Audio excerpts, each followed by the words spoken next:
அப்பாவுடைய மரணத்தை நாங்கள் எதிர்பார்க்கவில்லை. லங்கில் ஒரு சீரியஸான இன்ஃபெக்ஷன் இருந்தது. அதற்கான ட்ரீட்மெண்ட் நடந்து கொண்டிருந்தது. எப்பொழுதும் போல இதுலேயும் அவர்கள் வெளியே வந்து விடுவார்கள் என்று தான் எதிர்பார்த்து கொண்டிருந்தோம்.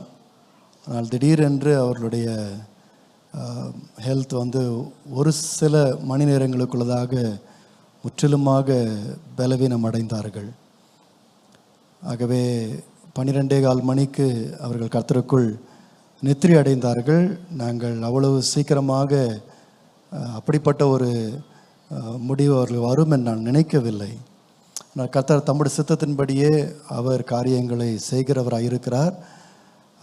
ஆகவே உடனடியாக தான் அதுக்கப்புறம் தான் ஃபியூனரல் மற்ற என்னென்ன காரியங்கள்லாம் செய்ய வேண்டும் என்று ஒன்றும் புரியலை.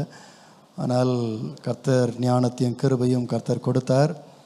உடனடியாக இங்கே அவர்களை எடுத்துக்கொண்டு வந்து இப்படிப்பட்ட ஒரு 2 நாள் நாம் ஜெபம் பண்ணலாம், கர்த்தரை பாடலாம் என்கின்ற ஒரு எண்ணம் வந்தது. நாங்கள் உடனடியாக 3 மணிக்கெல்லாம் இங்கே அப்பாவை நாங்கள் கொண்டு வந்தோம். ஆனால் நேற்றைய தினம் சொன்னது போல் நாங்கள் வரும் முன்பதாகவே இங்கே 200 பேருக்கு மேலே ஆவடி சபை விசுவாசிகள் ஏற்கனவே வந்திருந்தார்கள். அப்பொழுதிருந்து நாம் இந்த கூட்டத்தை நடத்தி கொண்டிருக்கின்றோம். நான் நினைக்கின்றேன் ஆயிரமான மக்கள் தொடர்ந்து நேற்றைய தினம் விடைகாலை 3 மணியிலிருந்து வந்து கொண்டே இருக்கின்றார்கள். நீங்களும் இங்கே வந்திருக்கிறீர்கள். அநேக ஆயிரக்கணக்கான மக்கள் ஆன்லைனில் தொடர்ந்து இடைவிடாமல் இதை பார்த்து கொண்டிருக்கிறார்கள்.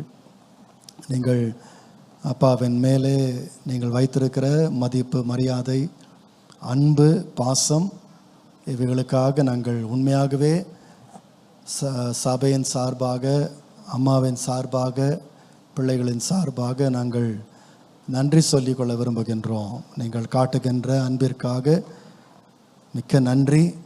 விசேஷமாக அநேகர் தூர இடங்களிலிருந்து உங்களுடைய வேலைகளுக்கு லீவ் போட்டு நீங்கள் அநேக முக்கியமான காரியங்களை கூட ஒதுக்கி வைத்துவிட்டு ஊழியர்களும் சபை விசுவாசிகளும் நண்பர்களும் உறவினர்களும் அப்பாவை கனப்படுத்தும்படியாக நீங்கள் இங்கே வந்தபடினாலே உண்மையாகவே நாங்கள் உங்களுக்கு நன்றி செலுத்தும்படியாய் விரும்புகின்றோம்.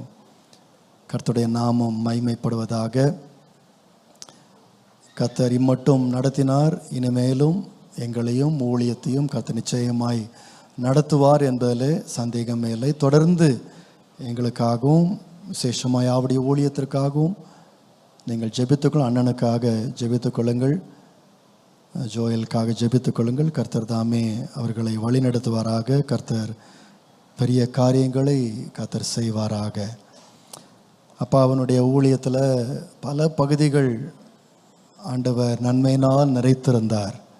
நான் அடிக்கடி சொல்லி கொண்டு வருகிறது போல ஆந்திராவில் அப்பா உன்னுடைய ஊழியம் ஆச்சரியமானது, அதிசயமானது, பாராட்டக்கூடிய ஒரு ஊழியம், கனம் பொருந்திய ஒரு வேலையை ஆண்டவர் அவர்களை கொண்டு ஆந்திராவிலே கர்த்தர் செய்தார். அநேக ஊழியர்கள் அதனாலே தொடர்பு கொண்டார்கள்.